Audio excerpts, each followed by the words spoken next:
नमस्कार, मैं हूं राघवेंद्र दुबे। आज बात करेंगे ऐसी खबर की जो इस समय पूरे विश्व में सुर्खियां बटोर रही है।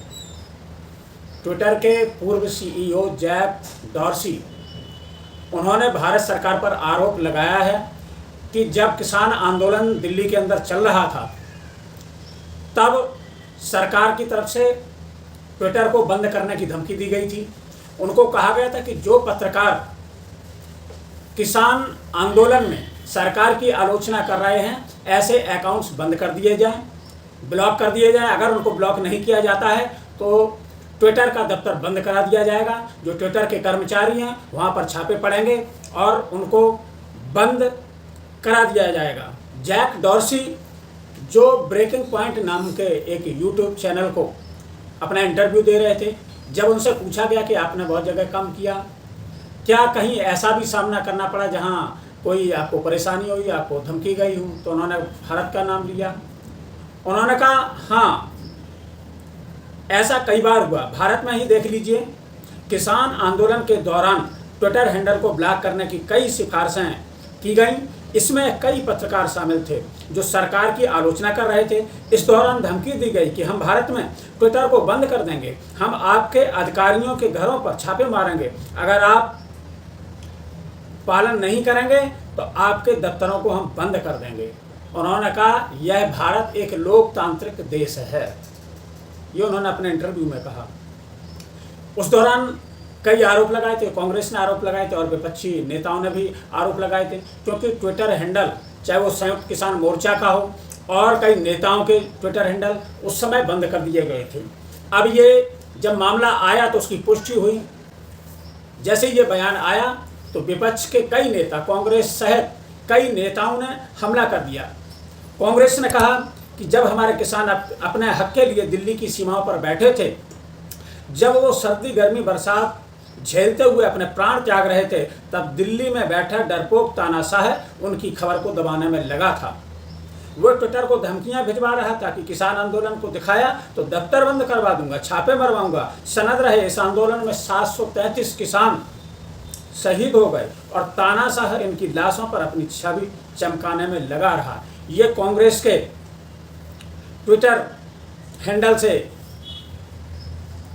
इस पर हमला किया गया। उनकी प्रवक्ता हैं सुप्रिया श्रीनेर, उन्होंने भी अपने ट्विटर हैंडल से लिखा कि ट्विटर के फाउंडर और पूर्व सीईओ जैक डॉर्सी ने खुलासा किया है कि मोदी सरकार ने उन्हें धमकाया, अगर किसान आंदोलन दिखाया तो ट्विटर के ऑफिस और कर्मचारियों के घर पर छापे पड़ेंगे, ट्विटर को भारत में बैन कर दिया जाएगा। जब देश के किसान अपने हक की लड़ाई लड़ रहे थे तो पीएम उनकी आवाज़ दबा रहे थे। ये सुप्रिया श्रीनेर का इस पर प्रतिक्रिया आई है। वहीं मनोज कुमार झा, जो जेडीयू के से सांसद भी हैं राज्यसभा, उनकी भी प्रतिक्रिया आई है। उन्होंने कहा कि देखिए, जैक डॉर्सी ने जो कहा है वो लगभग हर हिंदुस्तानी जानता था और जानता है। सरकार के जिन मंत्रीगण को जैक डॉर्सी को भला बुरा कहने के लिए उतारा गया है, वो भी इस हकीकत से वाकिफ हैं। अगर सरकार की आलोचना में कॉमेडी कार्टून की विधा वालों की गिरफ्तारी हो सकती है तो फिर कैसा प्रमाण और कौन सा प्रमाण। जैक डॉर्सी के इस आरोप के बाद सरकार की तरफ से उनके तमाम मंत्री, प्रवक्ता उनके बचाव में कूद पड़े। आईटी मिनिस्टर है राजीव चंद्रशेखर, वो भी इनके बचाव में उतरे। उन्होंने कहा कि डॉर्सी के दावे को झूठ का पुलंदा उन्होंने बताया। उन्होंने कहा कि किसान आंदोलन के दौरान बार बार भारतीय कानूनों का उल्लंघन किया गया, कोई संस्थान कानून से ऊपर नहीं है, लेकिन उन्होंने ये नहीं बताया कि कौन से कानून का उल्लंघन किया गया। लेकिन ट्विटर ने जरूर माना कि उन्होंने भारत सरकार के दबाव में कई ट्विटर हैंडल्स को बंद कर दिया। कांग्रेस ने भी आरोप लगाया था कि राहुल गांधी का किस तरीके से ट्विटर हैंडल बंद किया गया। अखिलेश यादव ने, जो समाजवादी पार्टी के राष्ट्रीय अध्यक्ष हैं, उनका भी बयान आया ट्विटर पर। उन्होंने कहा कि वैश्विक स्तर पर स्वतंत्र अभिव्यक्ति के मंच ट्विटर तक पर जब भाजपा सरकार दबाव डाल सकती है तो देश के मीडिया का क्या कहना। दुनिया भर में देश की छवि खराब करने के लिए भाजपा सरकार भारत देश से माफ़ी मांगे। उन्होंने भारत सरकार से माफ़ी मांगने के लिए कहा कि वैश्विक स्तर पर इस आरोप के बाद भारत को जहां मदर ऑफ डेमोक्रेसी कहा जाता है, उस देश पर अगर इस तरीके के आरोप लगते हैं तो ये भारत के लिए बड़ा शर्मनाक बात है और विश्व पटल पर हमारी छवि खराब होती है, क्योंकि हमारे देश को लोकतांत्रिक देश कहा जाता है। और वहाँ पर जहाँ किसानों ने लगभग 12-13 महीने सर्दी, गर्मी और बरसात को झेलते हुए धरना दिया 3 कृषि कानूनों को लेकर के, उन्होंने वापसी के लिए कहा, लेकिन सरकार नहीं पसीजी और उसमें 700 से ज़्यादा किसान शहीद हो गए। इसके बाद सरकार जागी और सरकार को लगा कि अब इन कृषि कानूनों को वापस लेना पड़ेगा, क्योंकि पूरे देश में किसान एकजुट हो रहे थे, आंदोलन लगातार चल रहा था और किसानों ने कह दिया था जब तक उनकी मांगें पूरी नहीं हो जाएंगी, जब तक इन कृषि कानूनों को वापस नहीं लिया जाता, तब तक वो यहाँ से नहीं हटेंगे। हालांकि सरकार ने उस दौरान, आंदोलन के दौरान पानी की बौछार करवाई, वहाँ कीलें गड़वाई गई।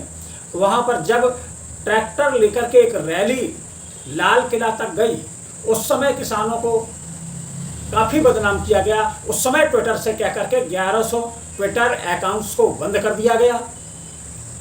किसानों को खालिस्तानी कहा गया, किसानों को आतंकवादी कहा गया, किसानों को आंदोलन जीवी भी कह दिया गया प्रधानमंत्री जी द्वारा खुद। और उनके मंत्री लगातार आरोप लगाते रहे किसानों पर, लेकिन किसानों ने हार नहीं मानी और सरकार को बैकफुट पर आना पड़ा और सरकार को वो 3 काले कृषि कानून जो किसानों के हित में नहीं थे, उनको वापस लेना पड़ा। उसी दौरान की ये बात है जब जैक डॉर्सी ने, जो उस समय ट्विटर के CEO थे, उन्होंने ये आरोप लगाया कि किस तरीके से भारत सरकार ने दबाव डाल करके ट्विटर हैंडल को बंद करने की सिफारिश की गई थी।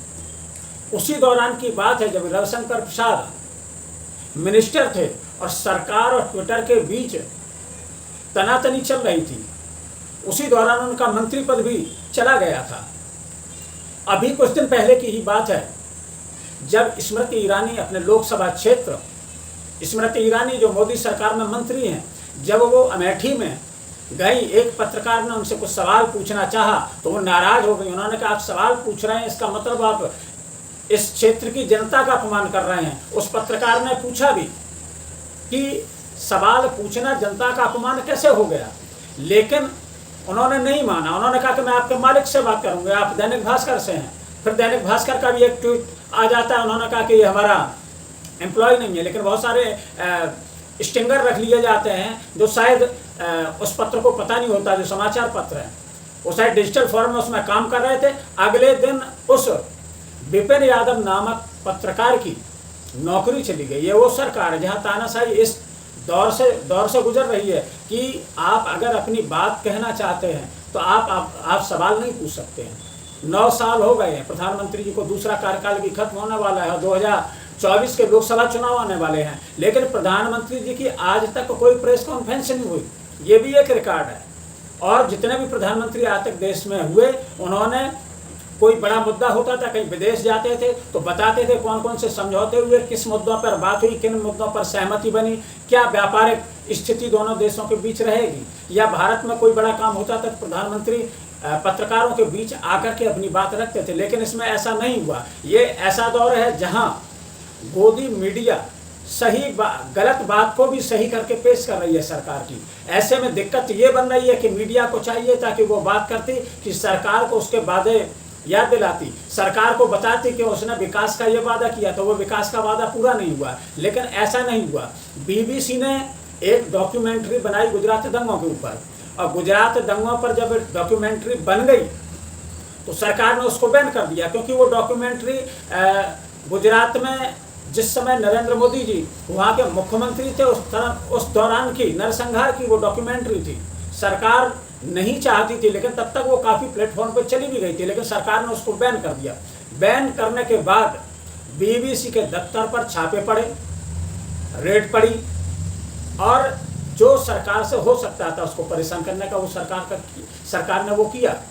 अभिव्यक्ति की स्वतंत्रता जो बहुत ज़रूरी है। अगर पत्रकार ही परतंत्र हो जाएगा या पत्रकार अपनी बात नहीं कह पाएगा, मीडिया जिसको चौथा स्तंभ कहते हैं, अगर वही बात नहीं कह पाएगा तो फिर आप समझ सकते हैं कि देश की जो लोगों की आवाज़ है वो सरकार तक कैसे पहुंचेगी, या फिर सरकार का जो असली रूप है, उसने किया क्या है अभी तक, वो स्वरूप कैसे सामने आएगा। लेकिन सरकार जो गोदी मीडिया है, जिसको गोदी मीडिया कहा जाता है, जो सरकार के पक्ष में दिन रात एक कर रही है, वो केवल हिंदू मुस्लिम के मुद्दे को ला करके, ध्रुवीकरण के मुद्दे को ला करके जनता और युवाओं को छलने का काम कर रही है। वो ये बात नहीं बता रही कि इन युवाओं को नौकरी कैसे मिलेगी। सरकार ने अभी तक कितनी नौकरी दी और कितने का वादा किया था।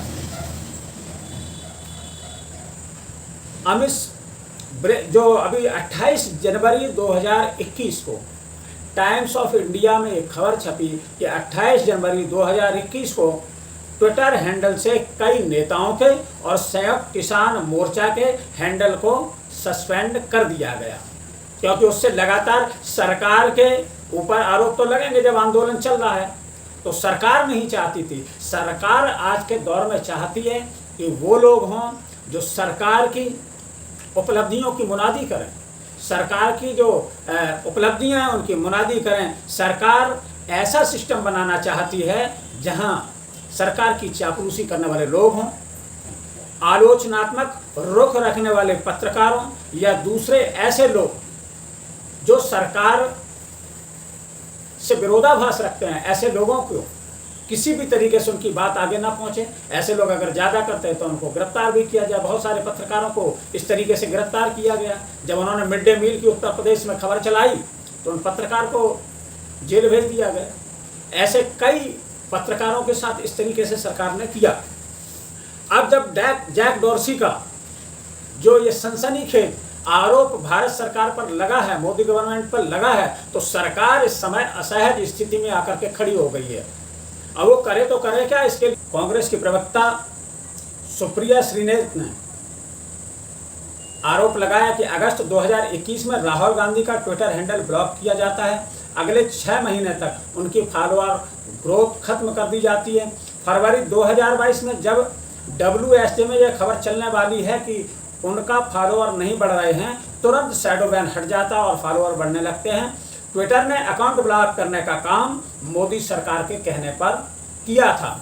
ये सुप्रिया श्रीनेत ने आरोप लगाया। पहले भी जब उनका सस्पेंड किया गया था राहुल गांधी का जब ब्लॉक ट्विटर हैंडल, तो उस समय भी कांग्रेस ने ये आरोप लगाया था। 28 जनवरी 2021 को टाइम्स ऑफ इंडिया में खबर छपी थी कि ट्विटर हैंडल से कई नेताओं और संयुक्त किसान मोर्चा के हैंडल को सस्पेंड कर दिया गया है। फरवरी में जब इसका विरोध शुरू हुआ तो 1 फरवरी को उन्होंने उसको दोबारा रिस्टोर कर दिया। 250 करीब इसमें ट्विटर अकाउंट बंद किए गए थे। फिर फरवरी 2021 में द न्यूयॉर्क टाइम्स में खबर छपी कि भारत सरकार ने मांग की थी कि जो ट्विटर हैंडल पर आलोचनाएं हो रही हैं या जो प्रधानमंत्री जी के लिए कहा जा रहा है, भड़काऊ बातें बोली जा रही हैं, वो ट्विटर अकाउंट बंद कर दिए जाएं। उन्होंने कहा कि ट्विटर के कर्मचारियों को ये डर दिखाया है कि उनको अगर वो ये बात नहीं मानते तो उनको 7 साल की जेल भी हो सकती है। ट्विटर भी उस दबाव में आया और उस दौरान 500 अकाउंट को उन्होंने बंद कर दिया। किसान आंदोलन अगस्त 2020 में इसका प्रदर्शन शुरू हुआ था 3 कृषि कानूनों को लेकर के, जिसमें सरकार चाहती थी उनको लागू करने की जिद पर अड़ी थी। वहीं किसान चाहते थे कि ये कृषि कानून जो सरकार लाने जा रही है इससे किसानों का बहुत बड़ा नुकसान होगा। उस समय सरकार ने अपना पूरा बल प्रयोग किया और चाहते हर तरीके से उस किसान आंदोलन को खत्म करने की कोशिश की। चारों तरफ कील भी बिछवाई गई, पानी की बौछारें भी की गई और बल प्रयोग भी किया गया। उनको आतंकवादी, खालिस्तानी, आंदोलनजीवी, क्या क्या नहीं बोला गया, सब कुछ बोला गया सरकार के द्वारा। कि उस दौरान जो मेन स्ट्रीम मीडिया थी वो चुप थी, किसान आंदोलन की खबर दिखाई नहीं जा रही थी। ऐसे में जो सोशल मीडिया का प्लेटफॉर्म था ट्विटर, उससे ये बात पूरे विश्व में जा रही थी और सरकार को यही बात नागवार गुजरी और उन्होंने कहा कि अगर ट्विटर से उन अकाउंट्स को बंद कर दिया जाए जो इस समय हिस्सा ले रहे हैं, चाहे वो नेता हों या किसान नेता हों, तो अगर उनके ट्विटर हैंडल को बंद कर दिया जाएगा तो ये बात आगे नहीं जाएगी, विश्व में नहीं जाएगी और सरकार की बदनामी नहीं होगी। लेकिन सरकार के दबाव में उन ट्विटर हैंडल्स को बंद भी किया गया। और उस समय भी ये आरोप लगे थे, सबने आरोप लगाया था कि सरकार के इशारे पर उनके ट्विटर हैंडल बंद कर दिए गए, लेकिन तब सरकार ये मानने को राजी नहीं थी। लेकिन अब जैक डोर्सी ने जब ये खुलासा कर दिया, उन्होंने कहा कि हाँ, सरकार ने हम पर दबाव बनाया, तो सरकार के दबाव में ट्विटर ने भी वो अकाउंट्स ब्लॉक कर दिए थे, लेकिन फिर उनको कुछ अकाउंट्स को दोबारा रिस्टोर भी कर दिया गया था, क्योंकि जब इसका विरोध होने लगा कि ये ट्विटर एक तरफा कार्रवाई कर रहा है और ये बिना किसी नियम कायदे के कार्रवाई कर रहा है, बिना किसी नोटिस दिए कार्रवाई कर रहा है, तो ट्विटर को लगा कि उसकी भी छवि इससे खराब हो रही है, तो ट्विटर ने कई अकाउंट्स बाद में भी रिस्टोर कर दिए थे। दिल्ली पुलिस 24 मई 2021 की शाम को टूलकिट मैनिपुलेशन मीडिया मामले की जांच के लिए गुरुग्राम स्थित ट्विटर के दफ्तर भी गई थी, तो दिल्ली पुलिस का भी प्रयोग हुआ था। तो ये सारी चीज़ें 10 फरवरी 2021 को ब्लॉग पोस्ट पर ट्विटर ने स्वयं लिखा था तो वह मीडिया, पत्रकारों, नेताओं के खातों को बंद नहीं करेगा। भारत सरकार का यह आदेश कानून के अनुसार है, लेकिन ट्विटर के अपने नियम कानून हैं। इसका मतलब सीधा साफ है कि भारत सरकार ने उनको कुछ ट्विटर अकाउंट्स बंद करने का निर्देश दिया था। लेकिन अभी आप देखें कि महिला पहलवान जो जंतर मंतर पर धरना दे रहे थे, उनको किस तरीके से हटाया गया, मीडिया ने किस तरीके से उनके खिलाफ खबर चलाई, अभी तक उनको कोई न्याय नहीं मिला। ये वही सरकार जहाँ बेटी बचाओ बेटी पढ़ाओ का नारा देने वाली, लेकिन जब बेटियों की बात आई तो वहाँ पर सरकार अपनी छवि को बचाने में नाकामयाब रही। लेकिन वो चाहती थी कि ये आंदोलन ऐसे निपट जाए, लेकिन लगातार आंदोलन हुआ, उससे भी विश्व में सरकार की छवि खराब हुई। तो सरकार पता नहीं क्यों इस तरीके का रवैया अपनाती है, चाहे वो HW न्यूज़ हो, BBC का डॉक्यूमेंट्री बनने पर उसके यहाँ छापे हों, न्यूज़ क्लिक पर छापे हों, चाहे द क्विंट पर छापे हों, ये जो छापे हैं वो ये बताते हैं कि सरकार आलोचना नहीं सुनना चाहती है। सरकार के खिलाफ अगर आपने बोला तो आपके खिलाफ कार्रवाई होगी। अब ये आरोप जो लग गए हैं, क्योंकि भारत में ही कई कार्रवाई ऐसी हुई हैं जो सरकार ये प्रमाणित हो गया कि सरकार बदले की भावना से काम कर रही, चाहे वो ईडी हो जो 95% विपक्षी नेताओं के यहाँ उन्होंने काम किया, 122 पर छापे पड़े जिसमें 117 विपक्ष के ही नेता थे, चाहे CBI का दुरुपयोग की बात हो या अन्य संस्थानों के दुरुपयोग की बात हो, लगातार उठती रही है। अब देखना है कि भारत सरकार इस समय कई उनके मंत्री प्रवक्ता उतरे तो हैं और उन्होंने कई बिना तर्कों की बातें भी की हैं, लेकिन अब वो अपना बचाव कैसे करेंगे, क्योंकि इससे पूरी दुनिया में भारत की छवि खराब हुई कि एक लोकतंत्र के देश जहां अपनी बात कहने की स्वतंत्रता होनी चाहिए, वहां पर वहां के किसान जब आंदोलन कर रहे थे तो उनकी बात को आगे क्यों नहीं पहुंचने दिया जा रहा था, क्योंकि उनके ट्विटर हैंडल को बंद किया जा रहा था। तो इससे देश की छवि खराब होगी। अब सरकार क्या जवाब देगी ये देखने वाली बात होगी। फिर मिलेंगे किसी नए मुद्दे के साथ, तब तक के लिए जय हिंद, जय भारत। आप हमारा YouTube चैनल सब्सक्राइब, लाइक और उसको शेयर करना ना भूलें। जय हिंद, जय भारत।